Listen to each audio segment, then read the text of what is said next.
আসসালামু আলাইকুম দর্শক। আজকে আমাদের গ্যারেজে একটি হাঙ্ক বাইক আসছে। উনি ওনার বাইকটি মাস্টার সার্ভিস করাবে। তো আমরা প্রথমে গাড়িটি খুলে ফেললাম। তো গাড়িটির অবস্থা খুবই বাজে ছিল। তো চলুন আমরা বিস্তারিত দেখাই আমরা বাইকটিতে কি কি কাজ করেছি। প্রথমেই বাইকটির ক্লাচ কেবল, অ্যাক্সেলেটর কেবল খুবই বাজে অবস্থায় ছিল, নষ্ট প্রায় হয়ে গেছে। তো আমরা এগুলো পরিবর্তন করে দিলাম। ট্যাঙ্কিটা ভালো করে অকটেন দিয়ে আমরা ওয়াশ করি ৩-৪ বার। অকটেনগুলো আবার ঢেলে আবার ভালো করে পরিষ্কার করে ময়লাগুলো ওইখান থেকে ছেঁকে দিই। তো বাইকটার টাইমিং চেনের জন্য শব্দ অনেক খারাপ আসছিল। তো আমরা নতুন টাইমিং চেন বসিয়ে দিই। তো তারপরেই দেখি বাইকটির এক সাইডের ওয়েল সেলটা চলে গেছে। তো ওয়েল সেলটা আমরা খুবই সতর্কতার সাথে এটা পরিবর্তন করে দিই, নতুন আরেকটি লাগিয়ে দিই। ঠিক মতো কাজ করতো না, তো এটা খুবই সুন্দর করে আমরা লাগাই।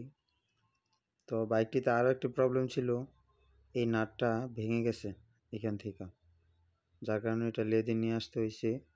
লেদে আমরা এটা আবার সুন্দর করে এটাতে মাল খাইয়ে নতুন করে আবার এটা করে দেব। তো আসলে বাইকটি উনি অনেক দিন ধরে সার্ভিসিং করে না, যার কারণে বাইকটা এত প্রবলেম একসাথে হয়েছে। কয়েলগুলো খুলে আমরা খুবই সুন্দর করে ওয়াশ করে দিছি।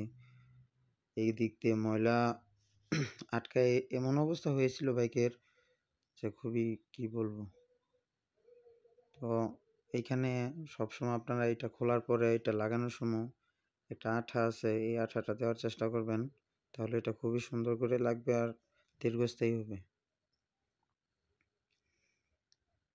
তো টাইমিং চেন লাগানোর পর আমরা মোবিলটা উপর দিয়ে দিতেছি, যাতে গাড়িটা চালু করানোর সময় আমাদের কষ্ট না হয়। তারপরে ফাইনালি বাইরের সব কাজ শেষ করে আমরা বাইকটা ওয়াশ দিচ্ছি। কেরোসিন তেল এখানে আমরা ইউজ করছি, যাতে বাইকের সব ময়লা খুব সহজে উঠে যায়।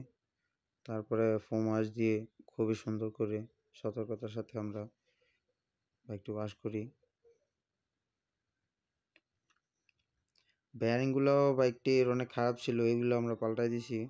এয়ার ফিল্টারগুলো আমরা খুবই সুন্দর করে ওয়াশ করে দিছি। কার্বোরেটর, চাকা চোকা খুবই সুন্দর করে। আর একটা কথা, জানুয়ারি মাসে পুরোটাই 50 টাকায় ফোম ওয়াশ।